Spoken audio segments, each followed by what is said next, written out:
Hey, what's up? This is Sports Truth. I'm your host, Jordan Harris.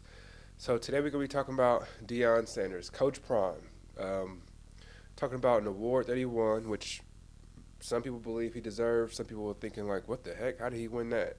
Then we're also going to be talking about some concerns that I have, and I'll be explaining why I was dead wrong on a couple of things.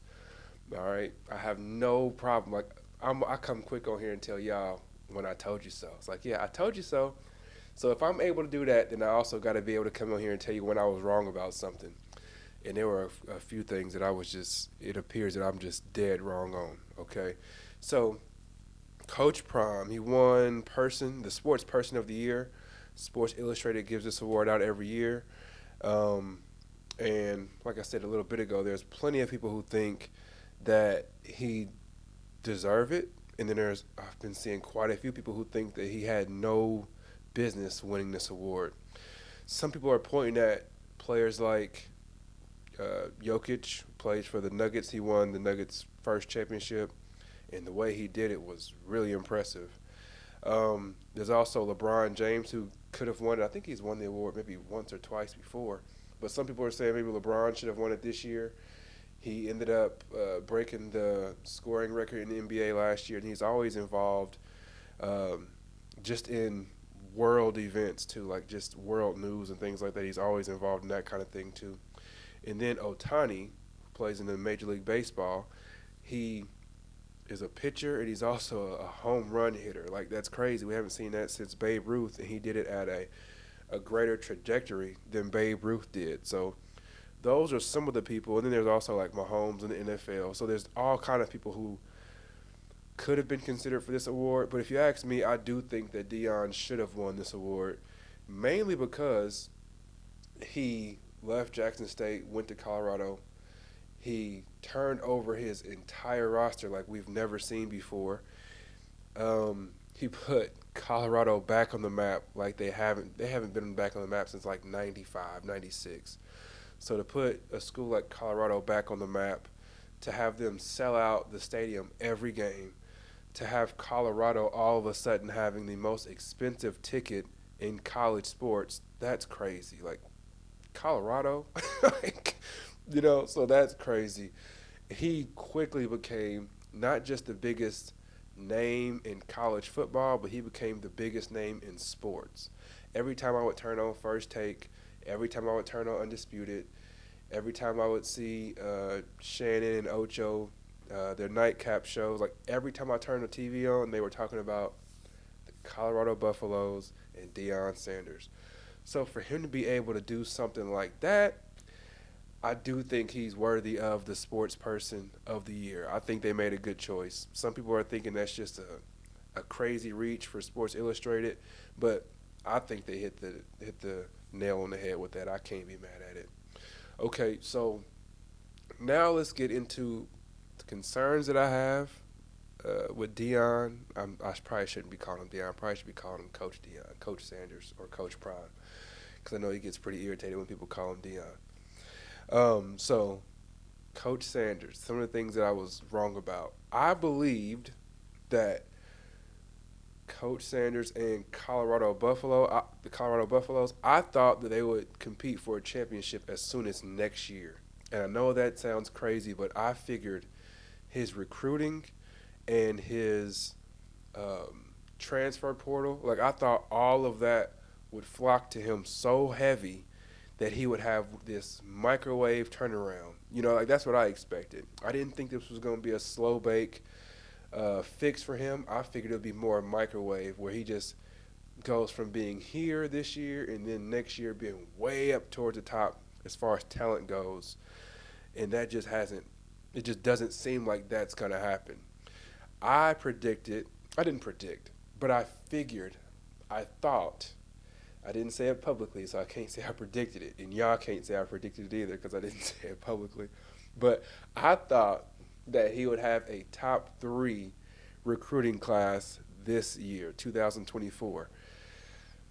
I know a lot of y'all gonna kill me for that. You're like, Jordan, you nuts for that. But that's really what I thought. I thought they would end the season, in the recruiting season, with a top 3 recruiting class. I thought the transfer portal would all gravitate towards him. He talked all season about how he needed just a few more dogs, especially on the offensive and defensive line. And I thought he would be able to have his pick when it came to that. I thought people would at Alabama would say, "Well, why am I here playing for Nick Saban when I can go play for Coach Prime?" I thought that would happen. I really did think so. But it looks like that probably won't happen. Again, like the transfer portal, it's not open yet. Opens December 4th, Jay-Z's birthday, which is weird that I know that. But it opens December 4th, so we'll see what happens. But it just does not, the way that the momentum is going, it's not going upward to where everybody's going to be flocking. Right now, it seems to be going downward because they lost so many games in a row towards the end of the season. The coaching situation was weird with the offensive coordinator and who's calling the plays and who's leaving, and it just got super weird towards the end of the year. So I'm not sure why that went off, but it just got super weird towards the end of the year, and like it could potentially turn off people, which that's what it appears to have done. And that's a really big concern for me. It seems like some of the things that was going on at Colorado turned some people off. And then when you look at where they stand right now in the recruiting cycle, it's kind of ugly, maybe even super ugly. So they're 65 right now in the nation as far as their recruiting goes. They've got 9 commits. Let me tell y'all, that is not good. Not good at all. Just to give you a comparison, like Georgia has 24, they have 28 commits. Ohio State has 23. Miami has 27 commits. Colorado was all the way down to 9 commits, and they're 65th in the nation right now as far as their recruiting goes, and they're 2 slots behind their rival Colorado State. So if you have Colorado State out recruiting you, it's not a good look. Not a good look at all. And that is extremely concerning to me. And then obviously, Coach Prime had the public conversation that I thought should not have been public, where he was talking about how Colorado is not an ATM machine. It's not an ATM is what he said. They're not just going to be passing money out to all these recruits to get people to come and play for them. The problem with that is these other schools, they are ATMs. Like Texas A&M, they got more money than anybody. They paying everybody. Alabama, they will pay you crazy money to come play there. I'm a fan of Miami University, or University of Miami, obviously. It's sitting right here on my desk, right? But if you remember, there was a deal with this player named Jaden Rashada that everybody was trying to get. And he supposedly was going to come to Miami. And there was this talk about a $9 million NIL deal that was on the table for him. And then he ended up leaving. Well, he didn't leave, but then he ended up switching his commitment to Florida. And then his NIL deal disappeared from there. Then he ended up going to Arizona State, where he ended up playing pretty well before he got injured. But, like, that's unfortunately for schools like Colorado that don't have the budget that these other schools have, these players want the money. Like, the money talks. Deion should know about them. Sorry. Coach Prime should know about that. He actually had a song about the money, right? It must be the money. Like, so for him to say we're not an ATM and you should be coming here because you want to play on the field and because you want to go to the NFL one day, there's players who play at Alabama. Like, I remember Bryce Young got $1 million before he even played one snap at Alabama. He never even got onto the practice field before he got $1 million in his NIL deal. And he went to the NFL. So if these players can go and get paid in college, like Caleb Williams can go to USC and get millions of dollars to play in college and go to the NFL, why would they go to a school, not get paid because they want to go to the NFL? Doesn't make sense. So after those comments, and I really don't know if they're connected, to be honest with you, but after those comments, Colorado had 3 decommits that same week. That was a bad look, really bad look. So when I saw that, I'm like, okay, this recruiting is not going like I thought it would. And then I'm like, he probably won't be getting if he's not able to get recruits out of high school, he's probably not going to be getting a lot of people in the transfer portal either. And that's part of why I was like, I better get on here and make this video and tell these folks I was dead wrong about some of the stuff that I thought would happen. So does this mean that I don't believe in Coach Prime? No, it does not. I still believe in him 100%. I think he's a good coach. I think he's not just a rah-rah guy. I think he's not just a publicity guy. I think he also is a good coach and a good motivator and a great leader. So I have all sorts of faith in him. I just don't have faith in Colorado. I don't. Not at all. Not even a little bit. Let's say if a confidence meter went from 0 to 100, my confidence meter in, let's say, Alabama is like a 95. My confidence level in Colorado is like a 12.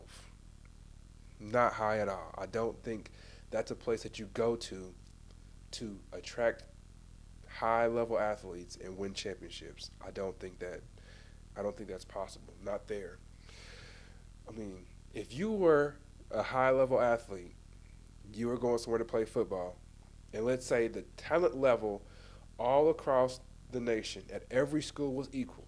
So everybody had equal talent, and you were given the opportunity to play at USC or Colorado, which school would you choose? If you had the opportunity to choose Colorado or Florida, which one would you choose?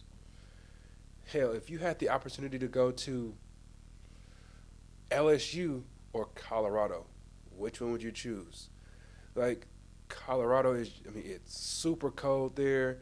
It's mountains everywhere. You got to drive up and down and through mountains. Like, come on, man. It's just, no offense if you live in Colorado. God bless you. I got I got no beef with anybody who live in Colorado. I don't want any problems. But